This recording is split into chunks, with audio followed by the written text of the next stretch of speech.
Hey, what's up, y'all? Welcome to episode 194. This is the G Podcast. Yes, yes. Oh, yeah. And especially welcome to fall 2023. Yes, yes. That summer heat, man, it's got to go. So welcome fall. It's fall, y'all. Each week we do news, politics, pop culture, that piping hot tea from the one and only Tonya B. Man, y'all knew the Coach Prime thing was going to end. Not the phenomena of Coach Prime, but the winning streak had to end either with Oregon or next week's USC. These are just tough teams to beat, and he's building a program. So, but I will say this. I mean, the Buffaloes won, a total of 5 games in 2 seasons. 2021 season, 2022 season, total of 5 games. And he's already won 3. And it looks like he's probably going to win 6 or 7 this season. So this is still going to be a great season for the Buffaloes. And Talib and I are going to talk about the phenomena of Coach Prime and the Colorado Buffaloes and how it's impacted, the Black community. Not the game. We're not going to talk about the game, y'all. So don't worry about it. We're not talking about the game at all, just the phenomena. And we're only 6 episodes away from the 200th episode of This is the G Podcast. We just want to say thank you so much for joining us each and every week. And let's go ahead and get into it. Let's get started with news from Syracuse Mike. News team, assemble!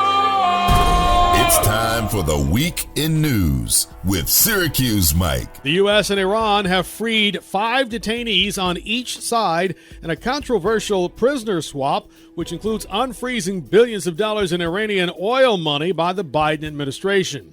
The 5 Americans had been accused of being spies or working on behalf of the U.S. government in Iran. The White House says that was not true. Secretary of State Antony Blinken on Monday. I have no higher priority than making sure that Americans who are unjustly detained anywhere can come home. The Americans have been held for years but are now back in the U.S. President Biden announced Monday that the United States, through U.S. aid and the State Department, is providing $11 million in additional humanitarian assistance to the people of Libya affected by devastating flooding in the northeastern part of the country. The UN's Veronica Saifi. Search and rescue teams continue to try to save lives, but the situation is far from being stable at the moment. United Nations officials have dramatically revised the death toll estimates down to now under 4,000. The parents of Kendrick Johnson, the Lowndes County teen whose body was discovered inside a rolled-up gym mat, have filed a new federal lawsuit. Johnson died at Lowndes County High School almost 11 years ago. Lowndes County Sheriff Ashley Polk closed the case in 2022 and concluded that Kendrick died of positional asphyxiation after falling headfirst into a vertical gym mat. His parents never believed that theory, saying their son was murdered. But as I always tell them, they killed the wrong child, but they got the right parents, because we're going to continue to keep fighting for Kendrick. That's Jacqueline Johnson. The GBI and the sheriff are the focus of this new lawsuit. At the UN General Assembly in New York Tuesday, Ukraine's President Volodymyr Zelensky said Russia is using everything from energy to children in their war effort. Our ports on the Danube River remain the target for missiles and drones. And it is a clear Russia's attempt to weaponize the food shortage on the global market. President Biden also said it was important to stop what he called Russia's naked aggression. Abandon the core principles of the United States to appease an aggressor. Can any member state in this body feel confident that they are protected? In the meantime, Republican leaders appear to be drifting further away from a resolution to avoid a government shutdown. The deadline is September 30th. A Tuesday procedural vote on the short-term funding bill was canceled, and a Pentagon spending bill did not pass thanks to right-wing Republicans. With a shutdown pending, Kevin McCarthy could lose his speakership as well.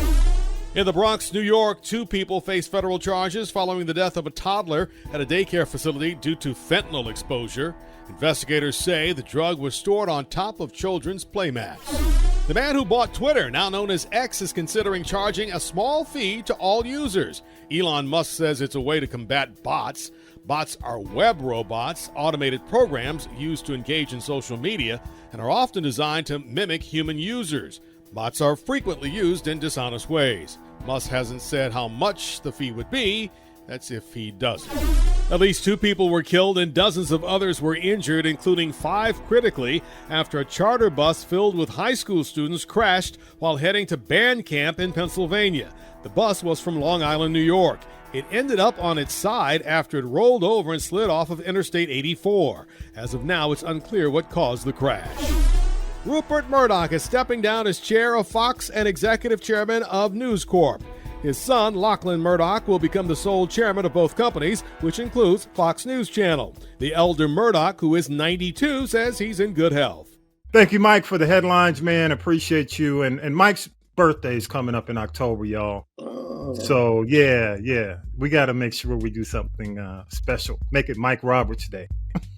What we do that episode before his birthday that week. But thank you so much, Mike. And the Newsmaker crew is here, y'all. Talib Shabazz is in the building. What's up, Talib? Hey, how's it going? Tommy B. It is good, man. Happy fall season to you, man. Yes, I'm ready for it. Yes, bro. I am elated. I hate summer, dog. You know how it is, the Georgia heat. I mean, I'm in Atlanta. Yeah. Man, and it's not completely gone, but at least, we're in the 80s and not the 90s. True, exactly. Yeah, so I'm happy about that. Now, let's just go ahead and dive right into it, man. And thank you again, Mike, for the headlines.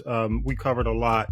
Mike covered just about everything in the headlines, except something I want to talk about. And I want to focus on Deion Sanders for a minute, man. The news outlets are really jumping all over the Deion Sanders, Colorado. I guess I'll call it a phenomenon.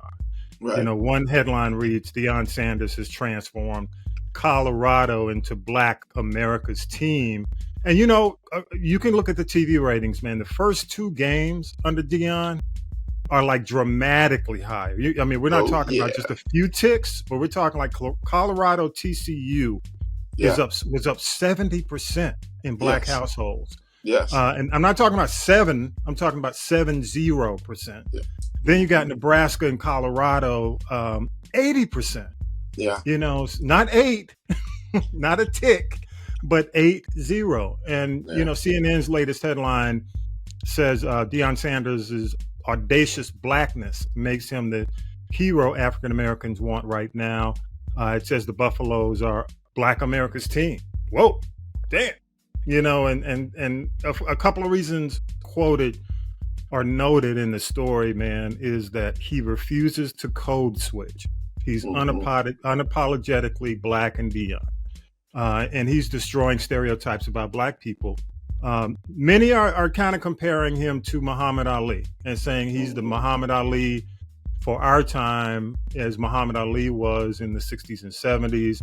And to quote Sanders, he says, when you see a confident Black man sitting up here, talking his talk, walking his walk, coaching 75% African Americans in the locker room, it's kind of threatening to America.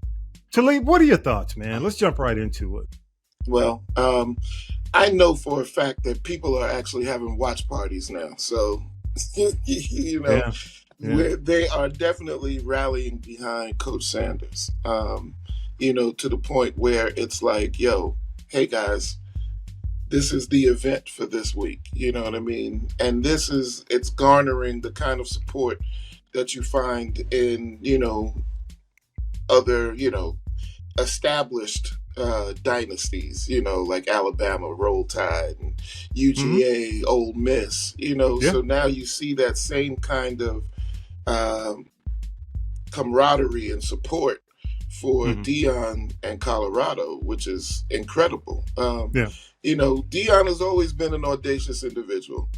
He had a record out. He had the audacity to not only play football and baseball at the same time, but then to have a rap career. You know what I mean? I remember the Florida State rap, too. Right. The Seminole rap. Oh, my God. But I forgive him for that. Go ahead. Yeah, exactly. But honestly, this is an individual who's always pushed the boundaries. This is an individual who has always been outspoken for the type of person that he is. He has been a big personality since he's been introduced to us, through football and through sports. So I don't see why it's a big deal right now, but except for the obvious reasons. is a black guy who's winning, and inspiring, and showing that it's not just something that I said I can do at the high school level. Yeah, we went from the high school level to college. At the HBCU, what was it? Not Alcorn, Jackson. Jackson State. Yeah, So at Jackson State, he was kicking ass, and inspiring people and getting players to move in the manner that the coach wants. So now he's on, now he's at a different school, he's in a different division. It's not just, I'm doing this at an HBCU or at a high school. I'm taking, students who are, at a certain level and, and showing them that they can excel as well. So, there's a lot of reasons why, people who only respect or like the quiet Negro, to be upset. Yeah. And you know what? You mentioned all the accolades and all the winning. We've had black coaches who have been winners. I mean, that's not the situation. I mean, this is different. I mean, because you've had like Mike Tomlin with Pittsburgh on the pro level, who's been a winner, Dundee, and one of the most winning. Yeah, and you've had on the college level now, the coach for Notre Dame is 3-0, and he's black. What was the name of the coach who was like the winningest coach in black college history? Oh yeah, Eddie. Right. I know. I know. At Grambling. Right. Exactly. So have we had black excellence before? Yes. And we still do. Even current time we do. But this is different. But we have somebody now who's not afraid and who is not, who's not giving in and who wants to buck the system, and that's the difference. Deion's always been flashy. They don't like flashy Negroes. But and speaking of that, his son bought a Rolls Royce, right? Went out and bought a Rolls Royce, and all of a sudden, what's his name? Tom Brady decides, well, I need to give him a call, and do what? Well, hold on. Did Tom Brady just give him a call to say, hey, or did he just, because it seemed like he had Deion on the show, and Deion brought his son. Okay, well, I'm not sure, but I know it was a Fox News headline. But the fact, you know how it is. I don't watch Fox News, nor do I care about Fox News. Sure. But when it's a Fox News headline, it's going to get twisted. So of course, and that's the thing. It was, I had to, because I was wondering, like, why did Tom Brady make this comment?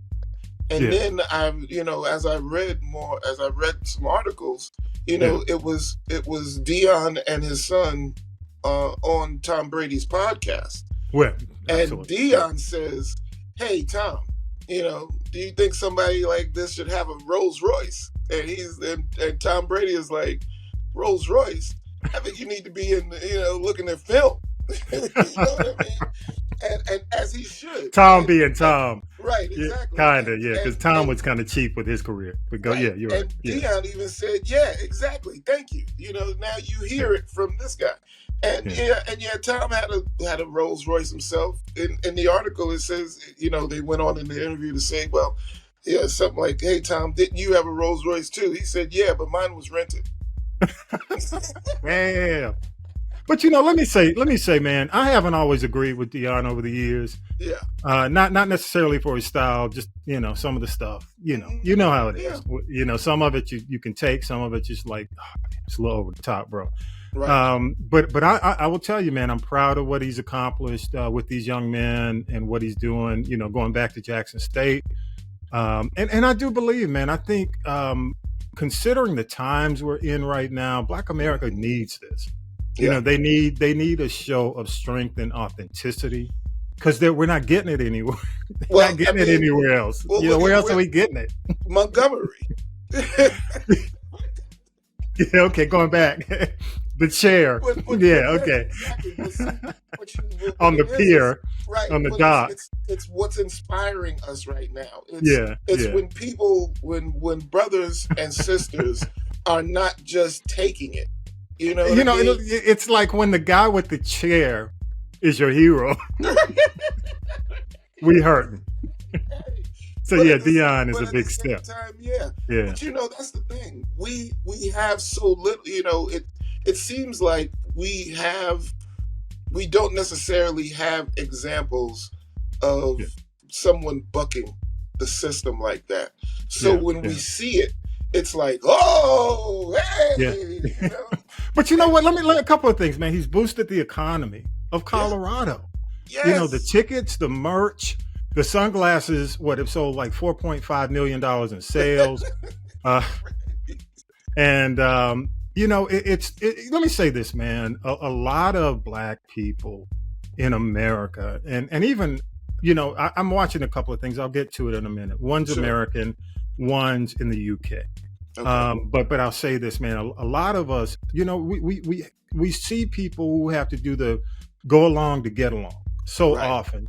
And, you got to deal with it in the workplace. You got to deal with it in society. And I just checked out, I'm watching Hulu, and, I do reviews on this podcast. Mm-hmm. Sure. And the Other Black Girl is an interesting series on Hulu because it deals with something like, how to deal with society being Black, and you're the only Black in an office place and somebody else Black comes in. And then also Dreaming Whilst Black, which is on Showtime, and it's based in the UK. I haven't seen that one. But the funny thing, even though we're, across the pond, so many similarities in terms of how Black people got to shut up, sit there, and watch people ask about touching your hair, or I went to the beach this weekend. And look, I'm almost like you. It's just too often, man. Black people have to apologize for being Black, and often, it's like you shrink when you apologize. I was just about to say that. It's kind of like your favorite political candidate, her poem she wrote. Marianne. But people shrink. You shrink your Blackness, man, to fit in. And I think that's one of the other reasons, man, why, so many Black people are like, it's refreshing because, damn, I could never do this shit. I could never walk, what he's doing. People look at Dion because they kind of live, I think they live vicariously through Dion. Of course. The brothers are like, damn, that could be, that should be me. And a couple of other things, man, I'll mention. I want you to, jump in here as well. A couple of things. In Texas, the guy, and this all ties into what we're talking about. They just suspended a kid for wearing locks in a Texas high school. And then you got that happening. And then on the other hand, you got the mayor of Dallas, who feels he has to change parties and go from the predominantly Black and brown party to the majority white party in order to advance his career. So, we see all these different, like, polar opposites, these examples, man, and it's just frustrating. I mean, people come home after work and it's like, damn, don't say nothing to me. Right. Well, that it goes back to the code switching, like you were saying earlier. It definitely is the whole thing about the shrinking your Blackness, shrinking your personality. Those things aren't. We're at a point where these things are no longer being forced on us. We are doing these to ourselves because we are trying to lessen, in order to fit in. And that should never be. We should never, you should never be self-conscious about who you are to have to try and change to fit into anything that anyone is doing. And, so that's what I see as a problem. We may have had to do it for survival at one point, but it's not necessarily the case right now. We have enough examples of, and I love the word, so I'm going to use it a lot during this show, the audacity, it's... Wasn't that Obama, the audacity of truth? Yes, exactly. How dare you wear a tan suit, when you should be wearing brown or black or, blue. It's all of these things. And at some point we as a people are going to have to try and find some commonalities between us. so that we can have some kind of foundation in which to build from, so that our children don't have to feel like they are fitting in anymore. That this society it's crazy, because it's not just us. There are a lot of Asians who are feeling the same way. You know what I mean? Like, they have to downplay, they have to come up with English names in order to deal in the world of Anglo-Saxons. I remember being in the 3rd grade, and I had 2 Asian dudes who were in my class. One guy was from China. His name was Tay Lin, but we called him Frank. Wow. Yeah. Hey, you see it. I mean, you see it with Asian. You see it first generation. Yeah. The kids who, come from, basically their family immigrated here, first gen. Yeah. You see it in the African. Oh, you see it big in the African world. My name is Michael Odupako. Yeah. Yeah. But he'll move, in a lot of cases, the kids feel like that's the only way, right. Because, and unfortunately, in a lot of cases growing up, they've been battered so much, by who they are, that they tend to kind of erase that when they hit the workplace, or society. And I mean, let's look at, if we look at just the quote unquote African American in this country, and you take 100 people, you will get 100 different views on what blackness is to them. Absolutely. Yeah. And, you don't necessarily find that in other, ethnic groups. Most ethnic groups identify with their ethnicity.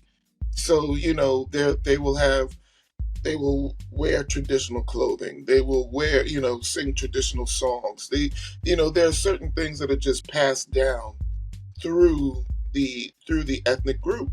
Yeah. And, Malcolm has said it, Martin has said it, if we are too diverse in our own heads, because we don't necessarily have that same kind of ethnic foundation.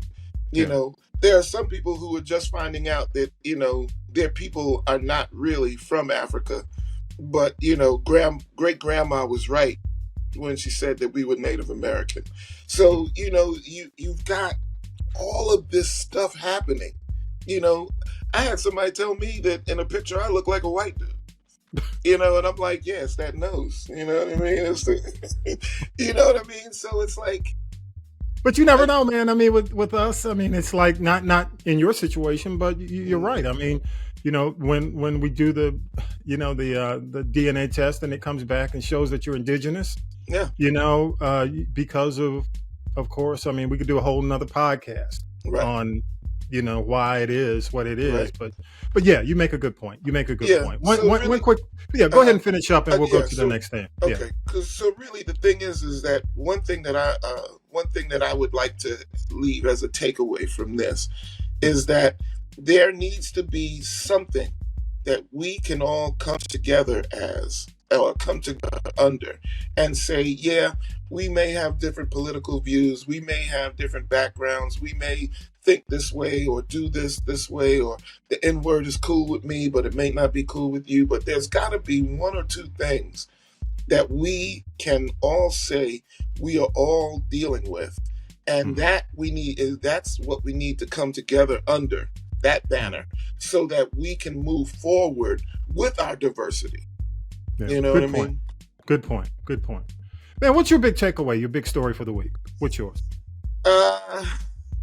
Well, I didn't really have a big takeaway this week. Yeah, that's cool. I really just wanted to comment on Bob Menendez, Senator Bob Menendez, because after I heard somebody say, it may have been on the Young Turks I was watching, but they were like, yo, he didn't even have the decency to have a bag man. You know what I mean? Like, you talk about audacity, right? Exactly. I am audaciously criminal. But go ahead. And you got busted. Yes. for doing something similar. Luckily, you were the indictment was the trial was thrown out, Yeah. But here you are going and doing the same thing again, and got the nerve to hide bribes in coat pockets. Like, people aren't going to find that. Like, they're not going to go and look at your lockbox at the bank and see that you've got gold bars in them.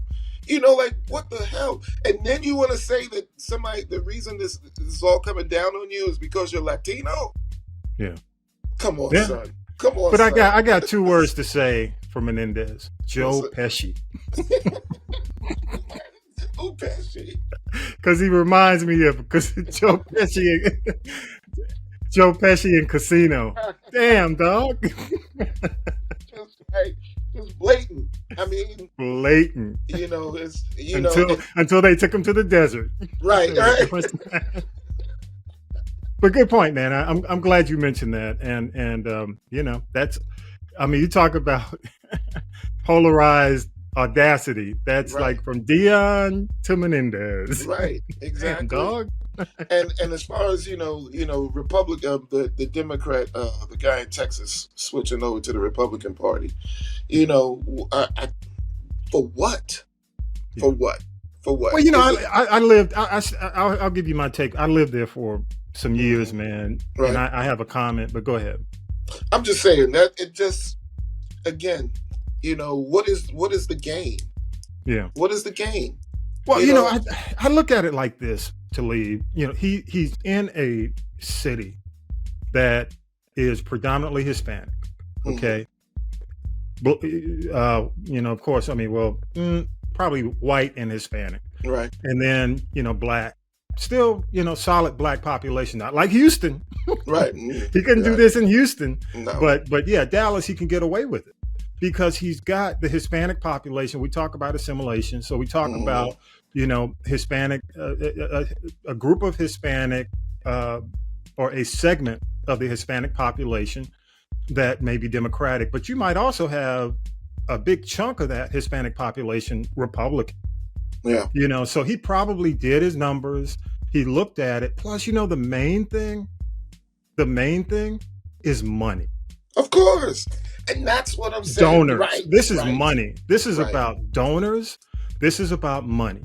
Right. And he looked at it and said, who's going to give me the biggest piece of the pie if I run? Right. Or who's going to give me the biggest piece of the pie if I'm in office? And who's going to help me stay in office? Who's going to give me the most money? That's what he's looking at. And he's probably looking at I'm not excusing the behavior, but I look at the Democratic. I look at the Democratic Party. No, I look at the Democratic Party, but I look at the demographics of where he lives, where he is. Right. Black, white, brown, and then black. Yeah. Again, I don't think he could do this in Houston. They vote his ass out in Houston, or they would have already done it. Right. So I'm going to leave that one where it is. Yeah. But good points, man. My heart goes out to the family of Kendrick Johnson in Lowndes County, man. According to authorities, he lost his life. Now check, by falling into the center of a rolled up gym mat at Lowndes County High School. How do you fall into the center of a rolled gym mat and die on your own? How does a rolled gym mat stand up where you can jump into the middle of it? Yes. So, the families, and again, my heart goes out to his father, Kenneth Johnson, his mother, Jacqueline. The family's opening up a new federal lawsuit. Right. Mike mentioned it in the headlines against Ashley Pope, the sheriff, and the GBI. It's just amazing that the feds haven't already gotten involved in this. It's just, it just blows my mind.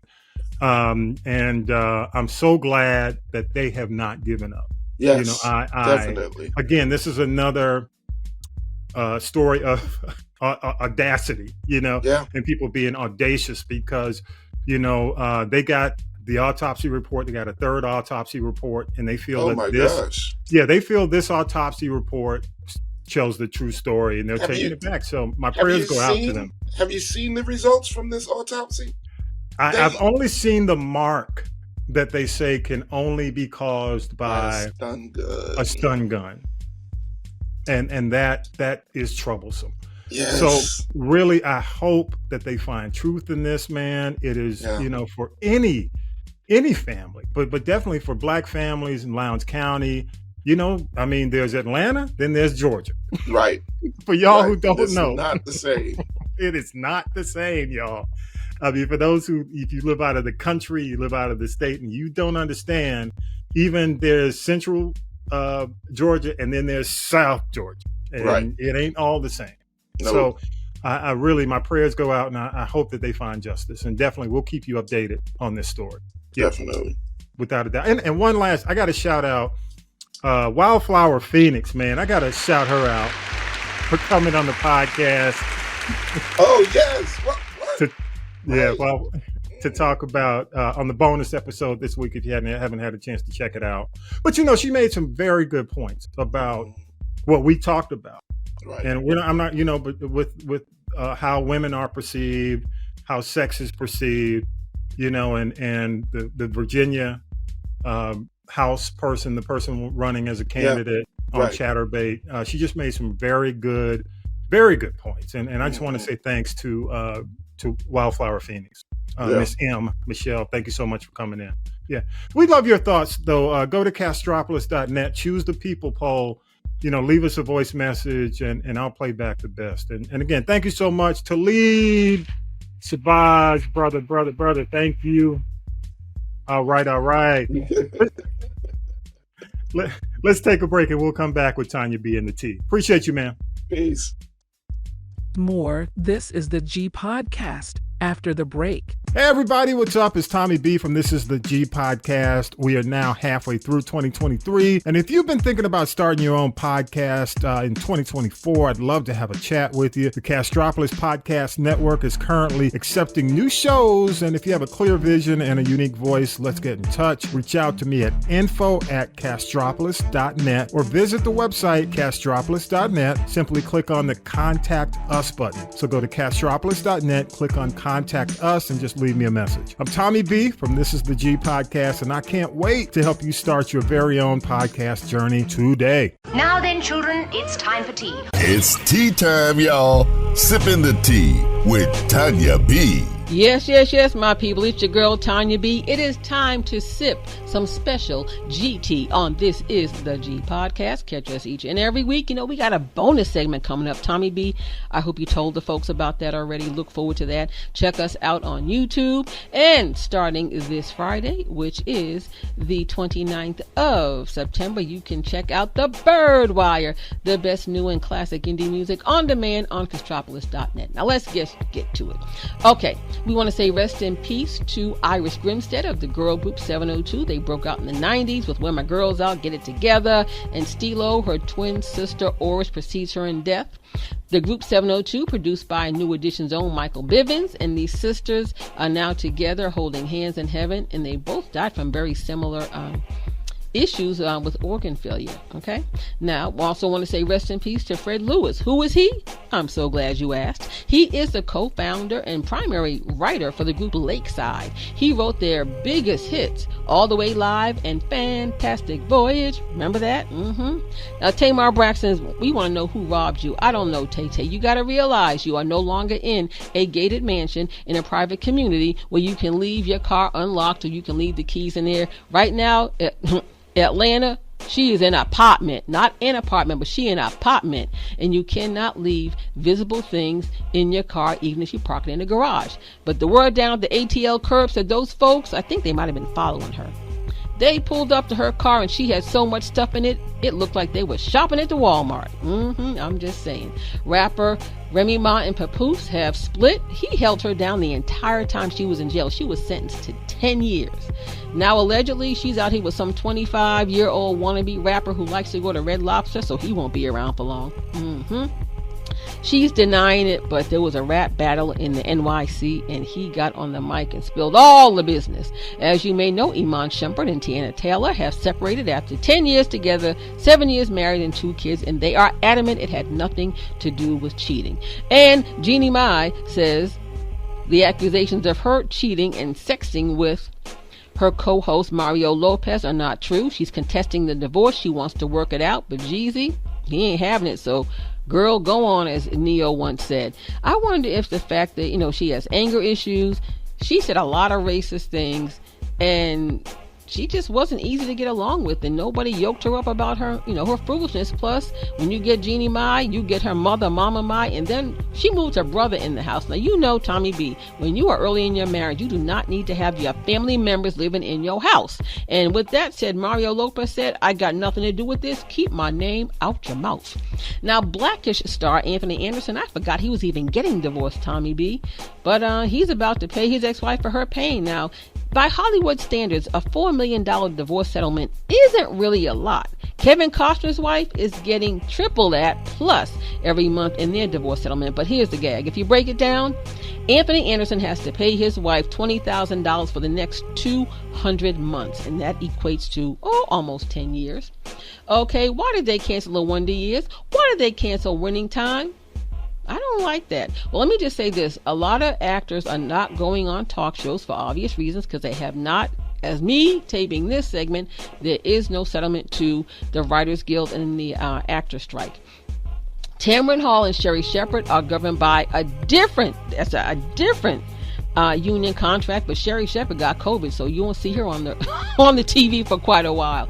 But this is dragging on and on. It's not good because I want to see Angela Bassett's movie Heist 88. She's produced it. Her husband Courtney B. Vance stars in it. It's about a mastermind thief who recruits bank workers that he knows to steal $88 million. Gotta say get well to Brian Casey, one of the twins and primary writers and producers for the group Jagged Edge. Had a horrible accident, and even he said, I'll probably never be the same.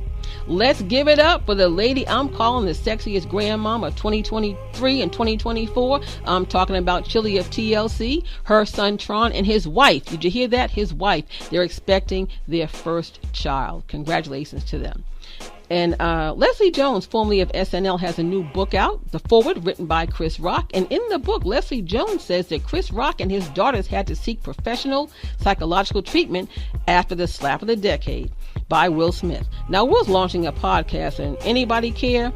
Not me. And if you like adult comedy, remember this coming Tuesday, September 26th, Lunel, the Bay Area's queen of comedy, is on Netflix. Her comedy special, produced by Dave Chappelle. That's all I got for now. This has been your girl, Tonya B, sipping this GT. Don't forget to subscribe to the podcast. Check us out on YouTube. And don't forget the Birdwire on demand, starting this coming Friday on Castropolis.net. All right, Tommy B, back to you. What you watching this week, Tommy B? Hey, thanks for the tea, Tonya B, man. Tamar, Braxton, you know better, girl. You better hide your stuff. You can't leave your stuff in the car, in the ATL. They will steal it in a heartbeat. So, yeah, good advice, Tonya B. The Shy Episode 8, Season 6, Who Shot Ya? The mid-season finale is here. Big spoiler is coming. You may want to pause until you watch. The Kevin reminiscing will break you up, y'all. I'm here to tell you at the beginning of the show, we've watched these kids grow up on television. It's really rare we have a show where we can watch kids grow up on television. And the boys on the bike scene is just golden. Check it out. Emmett and Keisha are living parallel lives. The microaggressions are killing them. But I will tell you, the one moment of support does lead to a hot bedroom moment. But, it's Keisha. So right after that, back to Keisha. I just hope they can work that out. Zaynuk and Duda are beginning to move separately. You can see the breaks forming. Rob and Tiff argue over his decision to take out Duda. Lynn Whitfield, as Rob's mom, continues to apply that pressure. Papa tells Kenya he will respect his father's wishes, even in death. Wow, a devastating blow to Kenya. Kevin and Maisha discuss their long-distance relationship. Will it last? And can Emmett get out from under Duda with his parents' financial help? Darnell goes hard. Emmett and Tiff square off about Rob's choice to go after Duda. Will Tiff's cry for help bring about another Duda beatdown for Emmett, though? Jake agrees to take over Kevin's place as he moves to LA. Shad, better find that roomie. Duda and Darnell square off, but has Darnell really made a deal with the devil when he backs down? Keisha and Nook are problematic. What will Nook do to prove he deserves Keisha? That may be another secret weapon for the crew. Victor, Emmett, and Rob discuss offing Duda. Victor says he has too much to lose and backs out of the plan. Looks like Gemma is going for Bakari's sis, Brittany. Gemma does come to her senses, and Brittany sends $10,000 for management services, guidance, and her new apartment. And she's just made a decision to move out. Her decision doesn't go over well with her dad, but he does agree as long as he gets to inspect. Jake sees Brittany as more than business. And Jake's intuition typically is spot on. So we'll see how that works out in the second half of the season. Another great flashback moment is between Keisha and Kev as they hug it out and reminisce with a run. Again, watching these kids grow up on TV is amazing. Papa shows concern over Bakari. Lene tells him not to give up. Duda's henchman Zay cuts a deal with Alicia. Lynn Whitfield. Is he her backup? Another secret weapon against Duda. Emmett and Rob shoot their shot literally at Duda. Rob is critically wounded and winds up hospitalized. Shad and Deja break up over an errant text. Shad, I told you, bruh, get a new woman. Go to the writers and say, Jason Weaver, go to the writers and get you a new woman. This ain't gonna work, bro. Alicia and Tiff clash over Rob. Lynn Whitfield makes a power move and has Tiff removed from the bedside. Indeed, a power move. The ghost of Coogie appears in Bakari's dreams. Is this just what he needs to see to get his life together? Hopefully it will be. And the massive cliffhanger. Will Victor make the ultimate sacrifice and take out Duda for the community? We will see. Overall, the first half of the season gets a B- for me. Plenty of emotion, suspense, solid representation, solid acting. But there are few missed opportunities, in my opinion, to grow the male leads in the show. Happy for Kevin, but a bit disappointed in what's happening with Emmett, Victor, and Shad. I'm really interested in seeing where the second half takes us. My Shy Talk blogs are available at castropolis.net. Visit and see all the episodes, I guess from episode 1 all the way to episode 8. You can check them out at castropolis.net and leave your comments. Next week, I'll catch up on what I'm watching with 2 great black shows. Man, you don't want to miss out on The Other Black Girl on Hulu and Dreaming Whilst Black on Showtime. 2 similar experiences, one in America, one across the pond. I'll see you next week.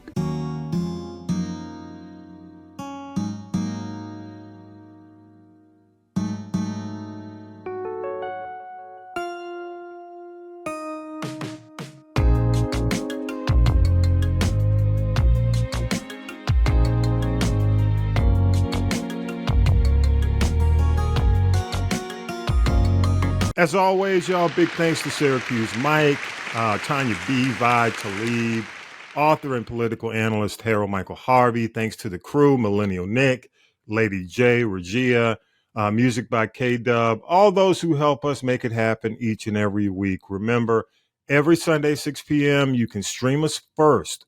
The links are in our social media in the bio at castropolis.net. Share us with friends, y'all. Don't cost you nothing. And my PSA for this episode is the experts all knew that Oregon was a long shot for Coach Prime, and USC is going to be even more of a long shot, University of Southern California next week. You still have to admit that Coach Prime, that drama is a must-see TV event, and it does warrant all the attention it's gotten. I mean, keep in mind, the team had only won 5 games total last 2 seasons. He's already at 3. So let's see how Colorado responds during a period of adversity. That's what it's all about. Appreciate you all for supporting the show each week. Don't forget to subscribe, turn on the notifications to get the bonus episodes during the week. Subscribe on your favorite podcast app or the YouTube channel. And big thanks to Wildflower Phoenix for joining me on episode, the bonus session 193. That episode is available right now. Go get it. With that, episode 194 is in the can. Thank you. Have a great week and enjoy your first week of fall, y'all. Peace and power to the people.